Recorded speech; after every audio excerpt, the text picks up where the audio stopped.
Halo orasi listeners, selamat datang kembali dalam orasi obrolan santai terkini bersama saya Herni.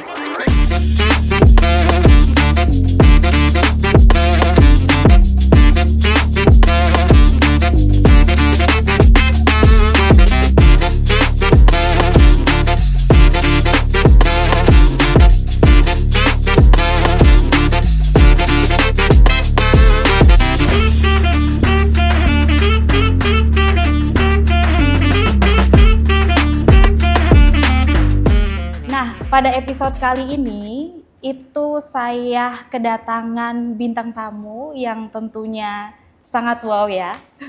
Ada Ibu Pina Maranatha MPD. Selamat siang Ibu Pina. Siang, Mbak Herni. Iya, Ibu Pina ini merupakan salah seorang guru BK di salah satu sekolah ya Bu ya. Di salah satu sekolah yang ada di Kota Tarakan, dan juga ternyata Ibu Pina ini merupakan salah satu tutor juga di Universitas Terbuka Tarakan. Nah, pada episode kali ini, orasi listeners, kita akan mengulik sedikit atau membahas sedikit terkait dengan peran dari guru BK. Nah, guru BK ini adalah guru bimbingan konseling gitu. Yang sudah hadir bersama saya Ibu Pina yang akan memberikan penjelasan terkait dengan apa saja sih peran dari guru BK ini gitu. Nah, Bu Pina, kalau berbicara tentang guru BK, tentunya kalau di sekolah itu guru BK terkenal dengan suka razia gitu ya Bu ya. Polisi sekolah. Iya, betul, polisi sekolah. Lalu pada saat piket ada pelanggaran-pelanggaran pasti akan dirazia gitu ya. Nah, di sini menurut Bu Pina selaku guru BK, apa sih tugas utama dari guru BK itu, Bu? Jadi begini Mbak Herni, peran guru BK adalah membantu siswa untuk mengembangkan diri mereka. Nah, aspeknya itu ada aspek belajar, aspek pribadi, karir, dan juga sosial. Nah, itu yang seperti yang Mbak Herni bilang, memang banyak mindset orang guru BK adalah polisi sekolah. Padahal enggak, dan yang di mindset orang itu, BK itu pasti melayani orang-orang yang bermasalah saja. Padahal guru BK itu menangani siswa yang bermasalah maupun tidak bermasalah. Jadi kalau misalnya mereka nggak bermasalah, kita berikan bimbingan. Nah, itu artiannya adalah supaya pencegahan tidak terjadi sesuatu hal yang mungkin bisa merusak mereka dan sebagainya seperti itu. Berarti dalam artian namanya saja guru bimbingan konseling atau guru BK, berarti melakukan pembimbingan itu sebelum terjadi gitu ya, sesuatu hal yang tidak diinginkan, ataupun kalau misalkan sudah terjadi sesuatu hal yang mungkin buruk terhadap siswa, mungkin diberikan konseling gitu ya. Betul, itu kita tangkap, kita bimbing, kita konseling mereka. Kalau misalnya sendiri yang bermasalah berarti konseling individu. Kalau misalnya bareng-bareng, misalnya kayak mereka ada masalah nih bareng-bareng bolos bersama, itu berarti konseling kelompok. Kenapa? Seperti itu. Oh gitu, oke deh. Nah, Bu Pina ini termasuk guru BK yang galak atau yang baik? Biasanya kan kalau mindset dari para siswa ketika berjumpa dengan guru BK, meskipun belum mengenal secara jauh gitu kan, pastinya siswa beranggapan bahwa guru BK pasti cerewet satu, garang satu gitu. Nah, sosok Bu Pina di tengah para siswa-siswi yang ada di sekolah itu seperti apa, Bu? Kalau Mbak nanti ke sekolah kami di SMK 4, saya tuh terkenalnya agak galak sedikit. Agak galak sedikit. Karena gini Mbak, saya ngambil pendidikan VOC gitu. Jadi mereka itu, saya tidak berikan mereka batasan untuk berkreasi, tapi ada norma-norma yang harus mereka pahami. Gitu loh. Karena anak Gen Z sekarang ini, memang mereka suka berkreasi yang mungkin kadang, kok kayak gini ya nih anak-anak. Jadi saya yang agak lebih membesarkan mata saya ketika mereka salah, tapi mungkin dalam hal tidak melukai mereka yang kuat banget gitu loh.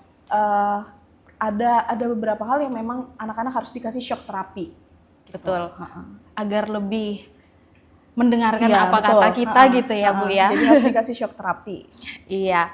Nah, terkait dengan yang tadi Bu Pina sudah sempat sampaikan, guru BK sebagai mungkin pemberi informasi dan lain sebagainya.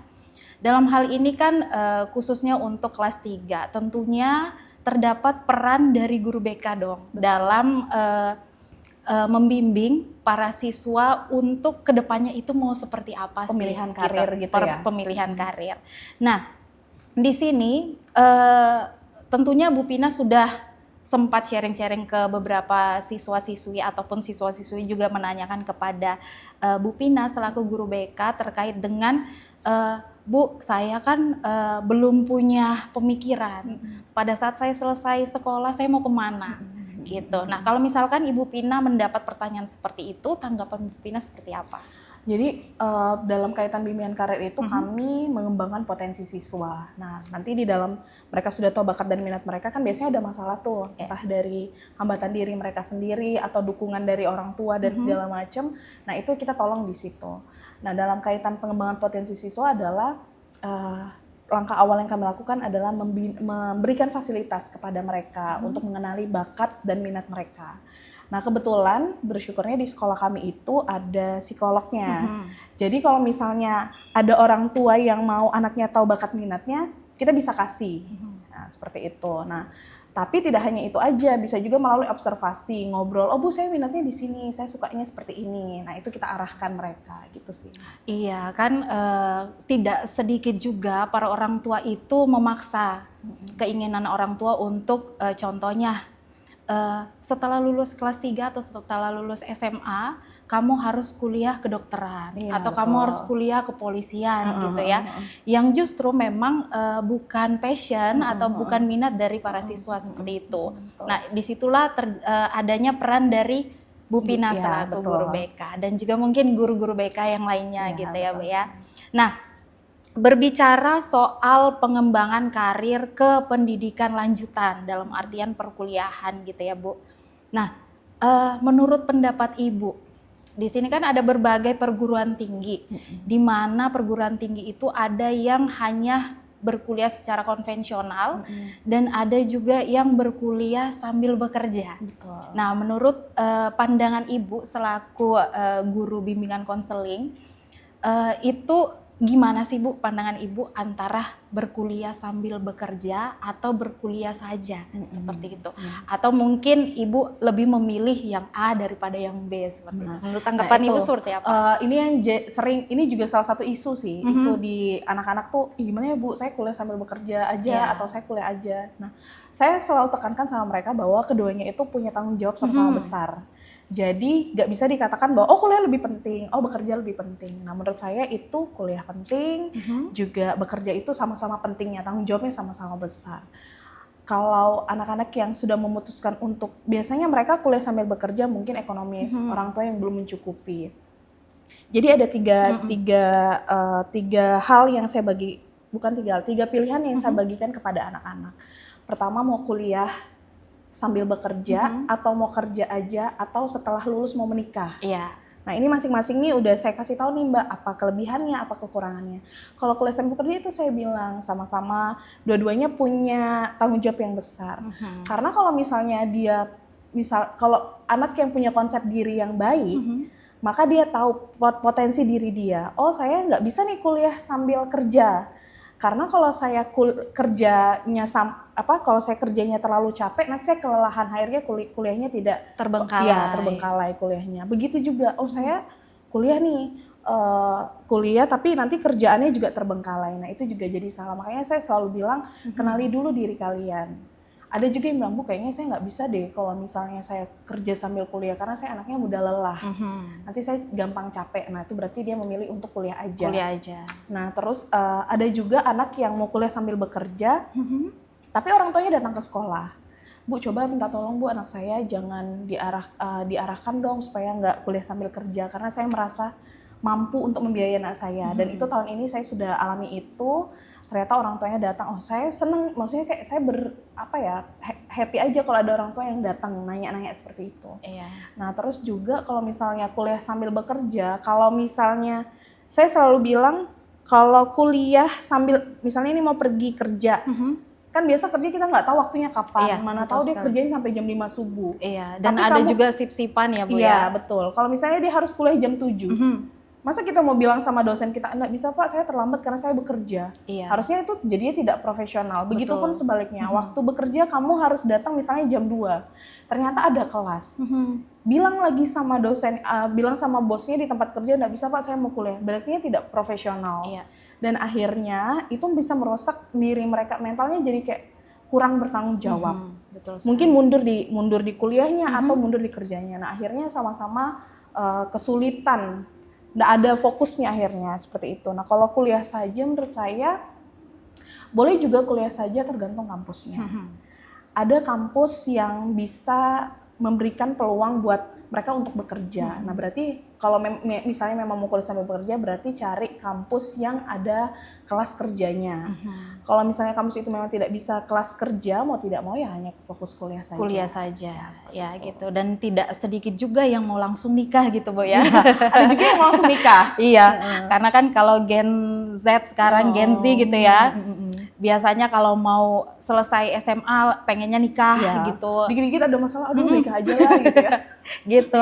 Mereka tidak berpikir bahwa kehidupan rumah tangga itu jauh lebih sulit ya. Betul. Enakan kuliah kali Iya, sama kerja. kuliah sambil kerja, iya. Nah, terkait dengan kuliah sambil kerja nih Bu Pina, kan kalau misalkan di UT itu khususnya UT itu menerapkan sistem pembelajaran terbuka dan jarak jauh yang mungkin bisa dilakukan sembari bekerja gitu ya. Dan seperti apa yang Bu Pina katakan tadi gitu ya, kalau misalkan kita atau anak-anak itu sudah memilih antara kuliah dan bekerja, berarti memang harus konsekuensinya harus dihadapi gitu ya. Apapun kekurangan, apapun kelebihan, apapun kesulitannya, itu ketika kita sudah terjun untuk berkuliah sambil bekerja, itu harus kita laksanakan gitu ya. Nah, sekarang nih Bu Pina, kalau misalkan kan kelas 3 nih udah mau lulus ya Bu ya? Udah. Nanti Kapan sekitar tuh, Bu? bulan-bulan ini udah akhir, udah ada ujian. Kalau SMK nih udah masuk ujian kompetensi sih. Ujian itu udah kompetensi. selesai. Berarti untuk pengumuman kelulusannya? Pengumuman kelulusannya tuh belum tahu lagi. Oh, belum tahu. Jadi mungkin pertengahan atau gimana gitu Bu ya. Nah, itu tidak sedikit juga mungkin yang datang ke Ibu gitu ya, bertanya terkait dengan Bu, kira-kira saya pengen di kampus mana gitu. Lalu, Bu, saya cocoknya di prodi mana gitu kan Bu ya. Mungkin orang tua sudah memberikan keinginan orang tua untuk memilih salah satu perguruan tinggi ataupun program studi pilihan orang tua mungkin ya. Tetapi kan kalau dilihat dari anak-anak ini kan atau siswa-siswi ini kan lebih banyak waktunya di sekolah. Betul. Jadi dalam artian guru-guru termasuk guru BK merupakan orang tua dari siswa-siswi itu gitu ya. Nah, kira-kira kalau misalkan siswa-siswi itu menanyakan sesuatu terkait dengan perkuliahan, Bu, saya saya kira-kira mau masuk di perguruan tinggi mana ya Bu? Apakah ini, apakah A ataupun B? Lalu untuk program studi bagusnya yang mana ya Bu? Pernah alami seperti itu ya Bu ya? Pernah lah pasti. Itu yang sering jadi pertanyaan mereka. Nah, makanya saya bilang, kamu minatnya di mana Nak? Kamu bakatnya di mana? Oh Bu, saya tuh suka masak-masak gitu loh. Tapi saya laki-laki. Terus saya bilang, loh nggak apa-apa. Nah, itu jadi keraguan orang tua. Karena di mindset orang tua yang harus masak, yang bisa masak itu perempuan. Nah, itu saya bilang sama mereka, bagaimana kamu meyakinkan orang tuamu bahwa dengan masuk di tata boga itu tidak hanya perempuan gitu loh. Nah, itu seperti itu. Terus kalau misalnya biasa anak-anak yang memiliki kesadaran mau pilih di prodi mana, itu biasanya dukungan orang tua sih. Kalau misalnya memang mereka bingung, ya sama-sama kami ngobrol, tanya potensinya di mana, minatnya di mana. Nah, saya selalu bilang juga, nah kalau misalnya kamu mau cari universitas, ibaratnya beli baju nih Mbak, sudah mau tahu model baju yang mana. Berarti tinggal cari toko dong.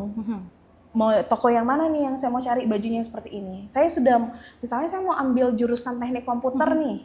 Saya tinggal cari mau di universitas mana yang saya mau. Nah, itu saya arahinnya kayak gitu. Kalau mereka sudah kenal potensinya, itu lebih gampang lagi. Lebih gampang lagi ya. Nah, khususnya kalau di SMK kami, SMK 4 itu kan IT ya, nah itu udah nggak bisa masuk ke dokteran, contohnya seperti itu. Jadi mereka tuh bisanya ya kayak masuk teknik informatika, sistem informasi, desain komunikasi visual, atau seperti itu. Iya. Lalu pertanyaan selanjutnya nih Bu, terkait dengan kasus-kasus ataupun isu-isu yang sering terjadi di kalangan siswa-siswi gitu ya, ketika ingin melanjutkan ke perguruan tinggi negeri gitu ya. Kira-kira apa sih yang menjadi tanggapan Ibu ketika melihat situasi seperti itu, Bu? Jadi isu-isu yang terjadi itu, kasus yang paling saya dapatkan itu yang paling pertama yang kayak Mbak tanya tadi, mau pilih program studi apa dan universitas mana. Terus yang kedua adalah mereka mau kuliah di luar. Atau orang tuanya tidak setuju karena ya merasa bahwa anak saya belum bisa nih di luar. Terus yang ketiga itu adalah biaya. Iya.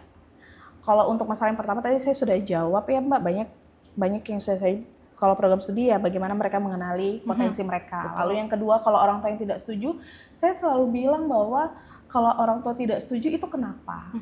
Mungkin kamu nongkrong sampai jam 12 malam atau nongkrong sampai jam 5 subuh, akhirnya tidak bisa memanage waktu. Takutnya nanti di luar semakin lepas karena tidak ada orang tua. Benar. Nah, solusinya saya bilang adalah bagaimana kamu berubah dan meyakinkan diri, meyakinkan kepada orang tuamu bahwa saya bisa loh kuliah di luar mah gitu ya. Saya bisa loh Pak kuliah di luar karena saya juga anaknya bisa menjaga diri, itu contohnya.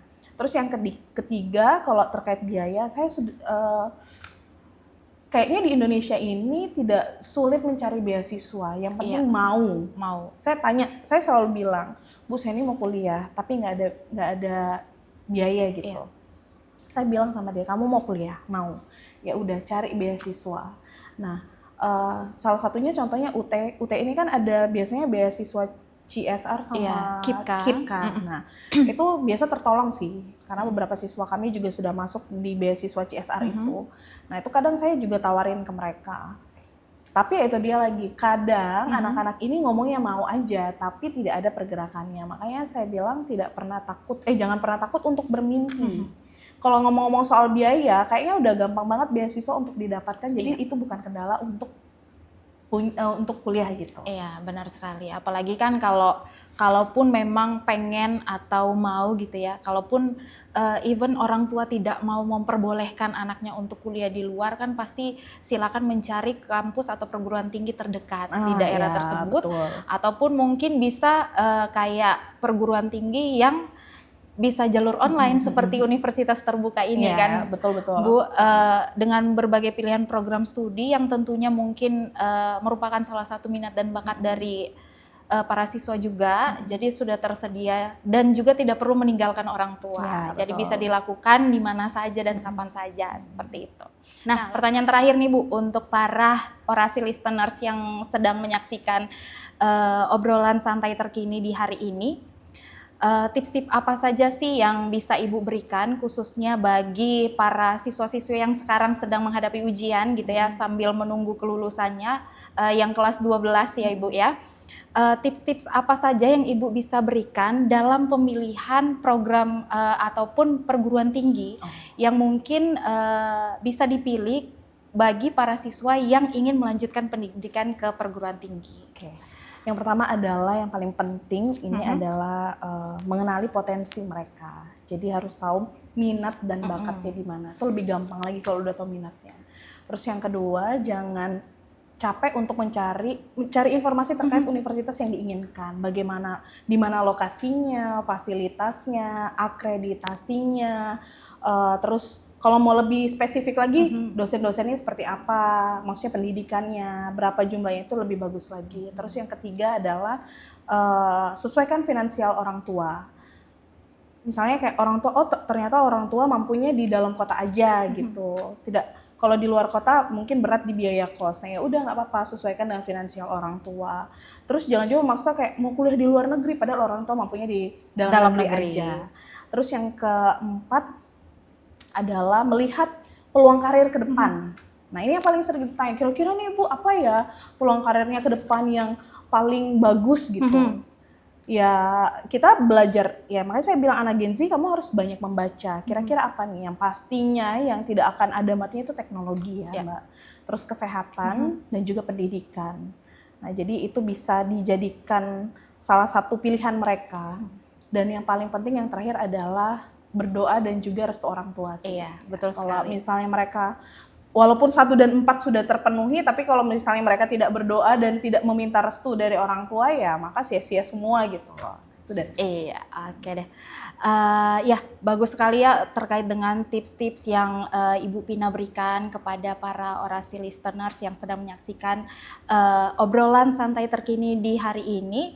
Sebagai kesimpulannya, orasi listeners, bahwa pentingnya peran guru bimbingan konseling atau guru BK di sekolah sebelum anak-anak siswa-siswi itu lulus ialah guru BK ini memberikan informasi gitu sebagai pemberi informasi, apa itu terkait dengan apa sih yang kedepannya para siswa-siswi akan jalankan, entah itu mereka akan berkuliah sambil bekerja ataupun fokus kuliah saja ataupun hal lainnya. Nah, seperti yang Ibu Pina katakan tadi bahwa silahkan melihat dari potensi minat dan bakat dari teman-teman orasi listeners khususnya yang kelas 12 yang tinggal menunggu sebentar lagi itu akan lulus seperti itu ya. Ini kan udah masuk SNBP, terus nanti ada SNBT, terus mandiri. Gitu ya.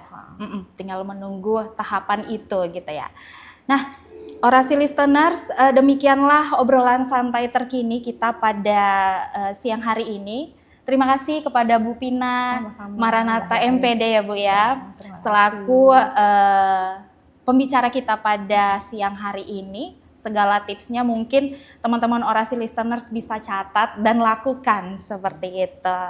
Baiklah, kami juga mengucapkan terima kasih kepada orasi listeners yang sudah setia mendengarkan ataupun menyaksikan episode demi episode dari orasi obrolan santai terkini hingga pada akhirnya. Saya Herni, pamit undur diri.